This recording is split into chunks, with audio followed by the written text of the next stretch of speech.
In a quiet town, there lived a woman known for her kindness and devotion. She spent her life supporting the temple, donating her time and money, and caring for the monks. To everyone, she was a picture of virtue, a person who had surely accumulated immense merit. But one morning, her world shattered. A doctor's words struck her like a bolt of lightning. "It's late-stage lung cancer. It has already spread. There's nothing more we can do." The news stunned the entire temple community. People whispered, unable to understand. How could a woman who has done so much good be struck by such a terrible fate? For nights, she couldn't sleep.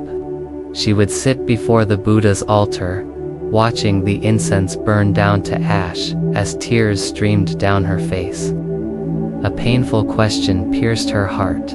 When I was donating, when I was volunteering, did I ever feel a sense of pride? Did I secretly want others to see me as generous and virtuous? That single, honest question was like a sharp blade, cutting through all the illusions she had built around her good deeds. In her deepest despair, she had the good fortune to meet a wise old monk. He told her gently, "If your offerings are made with a heart full of pride, the blessings you seek can turn into suffering. Only a pure and humble heart can truly be touched by the Buddha's light." At that moment, her path changed completely. She began a new journey, not to cure her body, but to purify her heart. Do you want to find out how this woman turned her fate around and healed herself from terminal cancer using the Sutra of Earth Store Bodhisattva? Stick with us to hear the rest of this incredible story. And a quick question for you. Why do good people sometimes suffer misfortune? Is it A, because of karma from past lives that hasn't been cleared? Or B, because their good deeds were done with an impure heart? Comment A or B below, and let's discuss. The venerable monk's words stayed with her. Worldly wealth is like a passing cloud. We come into this life with nothing, and we leave with nothing. The only things that truly remain are our virtue and the purity of our heart. For the very first time, she saw past the illusion of doing good. She realized that even in her most charitable acts, a subtle poison of pride had been there. She had compared herself to others, felt a secret pleasure when people praised her generosity, and even expected special recognition from the temple. The monk guided her to turn inward. He said, "Offer with humility, serve with purity, and cultivate with sincerity." Most importantly, he urged her to recite the Sutra of Earth Store Bodhisattva every single day, not as a ritual, but as an act of deep and heartfelt repentance. When you chant, he advised, let your mind, your voice, and your gaze be one. Don't rush. Don't let your thoughts wander. Every syllable chanted with full awareness is a powerful act of purification. From that day forward, she stepped away from the world's distractions. No more social gatherings or temple banquets. She stayed home, simply bowing and chanting.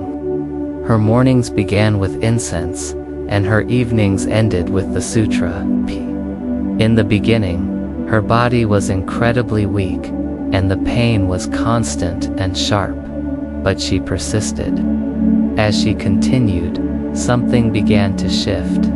The bitterness in her heart started to melt away. Her pride dissolved into humility.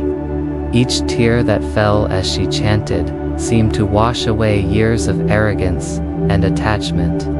By the time she had completed the sutra for the 7th time, a small miracle began to happen. Her symptoms started to ease. A follow-up scan showed that the tumor had actually started to shrink and was becoming benign. Her doctors were completely baffled, but she knew it wasn't modern medicine that was healing her. It was the power of faith, repentance, and the purification of her heart. She refused surgery and instead continued her practice with even greater devotion. Her days were no longer filled with fear, but with a profound sense of gratitude. She prayed for all beings who were suffering just as she had, dedicating every chant to their peace. Her anxious expression softened into a calm, luminous glow. Her family, once consumed by worry, began to feel a serene faith radiating from her. Through her illness, she had discovered something far more valuable than physical health. She had found the way back to her true self, to the peaceful center that exists beyond all gain and loss. Months passed in quiet rhythm, marked by the soft sound of her chanting. The woman's once frail body grew stronger. Each breath, which used to bring a stab of pain, now filled her with a sense of calm. Color returned to her skin, and her eyes began to sparkle with a new light. By the time she had finished her 19th recitation of the Earth Store Sutra, an extraordinary transformation had occurred. She could now bow 100 times before the Buddha without feeling tired. The sharp pain in her chest was completely gone. When she returned to the hospital, the doctors were speechless. The cancer had vanished. Scans showed no trace of the disease, not even a scar.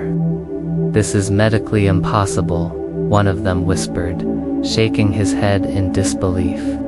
But she just smiled, her palms joined together in gratitude. She understood what science could not explain. When the heart is purified, the body naturally follows. From that moment on, she no longer saw her illness as a punishment. She saw it as a divine gift, a difficult lesson designed to awaken her from a lifetime of illusion. She would often tell people, "Cancer was my greatest teacher. It taught me that pride is a poison, and humility is the key that unlocks blessings." She returned to the temple, not as a wealthy donor, but as a humble devotee. She swept the floors, tended the flowers, and served tea to the monks, all with a quiet, simple joy. Her transformation inspired countless others. Many who had doubted the power of sincere practice saw her and began to follow her path, reciting the sutra, doing good deeds without attachment, and freeing their minds from arrogance. 5 years went by. Her health became even better than it had been in her youth. Yet, she remained simple at heart, living quietly and spending her days in gratitude. To everyone who visited, she would say, "Don't wait for sickness to force you to purify your heart. Heal. The healing begins the very moment you start to let go of pride." Her story spread, not as a fairy tale, but as a real testament to the power of true repentance. The karmic chains that once bound her had dissolved into compassion and wisdom. Through her suffering, she had found liberation. Through humility, she had rediscovered peace. And through faith, she had proven a timeless truth. When the heart turns toward the light, even the darkest karma can be transformed. This story teaches us a profound lesson. True blessings don't come from wealth or outward acts of merit. They arise from a pure and humble heart. If we do good deeds but still cling to pride, comparing ourselves to others and seeking credit, our blessings can become obstacles.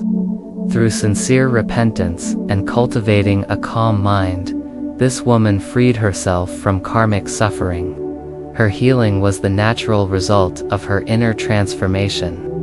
It's a living reminder that our minds can change our reality, and that karma can be transformed. By returning to humility and faith, even our heaviest burdens can be lifted. Let's all try to nurture a heart of compassion, believe in cause and effect, and live with kindness. If this story touched your heart, please subscribe to our channel and share it to help spread this light. Your support helps us bring more true stories that awaken faith and understanding. Thank you for watching.